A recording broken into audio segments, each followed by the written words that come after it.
तो दोस्तों इस वीडियो में जो PS5 डिस्क वर्जन 1 TB आप देख रहे हैं, आज मैं आपको इसकी पूरी कहानी बताऊंगा कि मैंने यह PS5 कैसे खरीदा। इस कहानी की शुरुआत लगभग 1.5 साल पहले हुई थी। मैं पुणे में रहता हूँ। उस समय मेरा सपना PS5 खरीदने का था, लेकिन मेरी पहली प्राथमिकता मोटोरोला राज़र 50 अल्ट्रा था। इसलिए जब भी मुझे समय मिलता था, मैं आसपास के मॉल में जाकर मोटोरोला राज़र 50 अल्ट्रा को देख आता था, उसका लुक, कीमत और फीचर्स देखता था। अब आप सोच रहे होंगे कि मैं फ़ोन की बात क्यों कर रहा हूँ, क्योंकि इसका सीधा संबंध मेरे PS5 खरीदने की कहानी से है। जब भी मैं रिलायंस डिजिटल जाता था, सबसे पहले मोटोरोला राज़र 50 अल्ट्रा को देखता था, लेकिन वही मेरी नज़र PS5 पर भी पड़ती थी। हर बार उसे देखा, लेकिन अनदेखा करके वापस आ जाता था, क्योंकि उस समय मेरी पहली प्राथमिकता मोटोरोला राज़र 50 अल्ट्रा था। जैसे जैसे समय बीतता गया, वैसे वैसे PS5 का ख्याल मेरे मन से धीरे धीरे कम होता गया। देखते ही देखते पूरा 1 साल बीत गया। आज सोचता हूँ तो लगता है शायद उस समय PS5 मुझे इशारा कर रहा था, मुझे खरीद लो, लेकिन मैंने हर बार उसे नज़रअंदाज कर दिया। फिर अचानक GTA 6 की खबरें आने लगी। पहले इसकी रिलीज डेट 26 मई बताई गई, तब भी मैंने PS5 खरीदने पर ज़्यादा ध्यान नहीं दिया। मुझे लगा अभी बहुत समय है। कुछ महीने बाद रॉकस्टार ने GTA 6 की रिलीज डेट 19 नवंबर 2026 कर दी। उसी दिन मुझे एहसास हुआ कि अब मेरे पास ज़्यादा समय नहीं बचा है, और यही से शुरू हुआ मेरी कहानी का असली संघर्ष। जिस PS5 को मैं हर बार मॉल में जाकर देखता था और फिर अनदेखा करता था, अचानक एक दिन वह वहाँ से गायब हो गया। मुझे दिखना बंद हो गया। किसी ने उसे खरीद लिया था। उसी दिन मुझे सबसे ज़्यादा पछतावा हुआ। वो PS5 का बॉक्स पूरे 1 साल तक मेरी आंखों के सामने रखा था। हर बार उसे देखकर भी मैं वापस आ जाता था। आज सोचता हूँ तो लगता है जैसे वो मुझसे कह रहा था मुझे खरीद लो, लेकिन मैंने उसकी बात नहीं मानी। गाइज, शायद आपको यह मजाक लगे, लेकिन इतना पछतावा मुझे अपनी ज़िंदगी में कभी नहीं हुआ था। फिर मैंने फरवरी से पूरे पुणे में PS5 ढूंढना शुरू कर दिया। सबसे पहले मैं रिलायंस डिजिटल गया। उन्होंने कहा, सर अभी PS5 disc version out of stock है, स्टॉक आएगा तो आपको कॉल करेंगे। मैंने अपना नाम और नंबर दे दिया। पूरा महीना निकल गया, लेकिन कोई कॉल नहीं आया। मार्च शुरू हुआ। मैंने पूरे पुणे के रिलायंस डिजिटल, विजय सेल्स, क्रोमा, सोनी, सेंटर और जितने भी इलेक्ट्रॉनिक स्टोर थे, सबको गूगल मैप से कॉल करना शुरू किया, लेकिन हर जगह से एक ही जवाब मिलता था, सर आउट ऑफ स्टॉक है, स्टॉक आएगा तो आपको कॉल करेंगे। मार्च भी इसी इंतजार में निकल गया। फिर अप्रैल शुरू हुआ। अब मेरी आदत बन चुकी थी। हर हफ्ते में अलग अलग स्टोर्स में कॉल करता था। कुछ थर्ड पार्टी सेलर के पास PS5 था, लेकिन वो 70-80 से ज़्यादा में बेच रहे थे।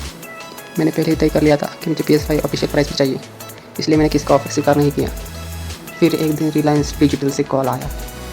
उन्होंने कहा, सर अगले 15-20 दिनों में PS5 का स्टॉक आने वाला है, अगर चाहो तो आज ही बिल कर दीजिए, आपका PS5 रिजर्व हो जाएगा। तो मैं तुरंत स्टोर पहुंचा और अपने क्रेडिट कार्ड से पूरा भुगतान कर दिया।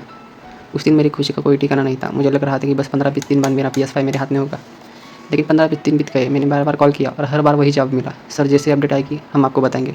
फिर अचानक उनका फ़ोन आया। उन्होंने कहा, सर PS5 आने में अभी 1 महीना और लग सकता है, चाहे तो इंतज़ार करें, नहीं तो पूरा पैसा वापस ले सकते हैं।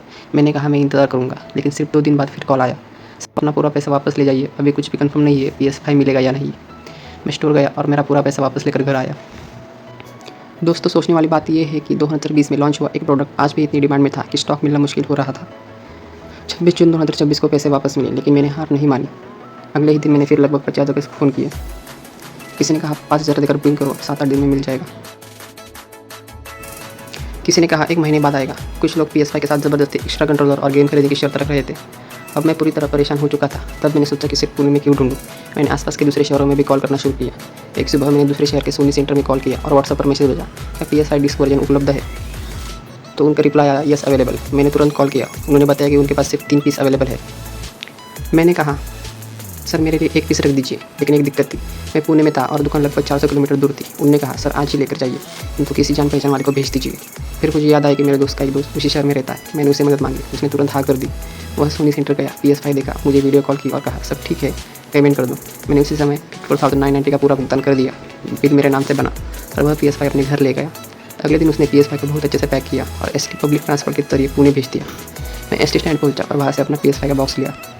उस पल की खुशी मैं कभी नहीं भूल सकता। मैं बाइक से घर आया। मेरी बहन पूरे रास्ते PS5 का बॉक्स अपनी गोद में संभाल कर बैठी थी। घर पहुँचते ही सबसे पहले मेरी माँ ने PS5 की पूजा की। उसके बाद मैंने उसकी अनबॉक्सिंग की। जब पहली बार मैंने अपना PS5 हाथ में लिया, तब उस पल की खुशी मैं कभी नहीं भूल सकता। तब लगा कि इतने महीनों की मेहनत, सैकड़ों फ़ोन कॉल, इंतजार, निराशा और संघर्ष आखिरकार सफल हो गया। दोस्तों आखिर में बस एक बात हमेशा याद रखना, समय बहुत कीमती होता है। अगर सही समय पर सही फैसला नहीं किया तो बाद में सिर्फ पछतावा ही हाथ लगता है। मैंने भी PS5 को 1 साल तक नज़रअंदाज किया और बाद में उसे पाने के लिए महीनों तक संघर्ष करना पड़ा। इसलिए अगर कोई सपना आपके लिए सच में मायने रखता है तो उसे बार बार मत टालिए। सही समय पर सही कदम उठाइए, क्योंकि गुजरा हुआ समय कभी वापस नहीं आता। अगर आपको मेरी यह कहानी पसंद आई हो तो वीडियो को लाइक करें, चैनल को सब्सक्राइब करें और कमेंट में ज़रूर बताएं कि आप अपने सपने के लिए कितनी दूर तक जा सकते हैं। धन्यवाद।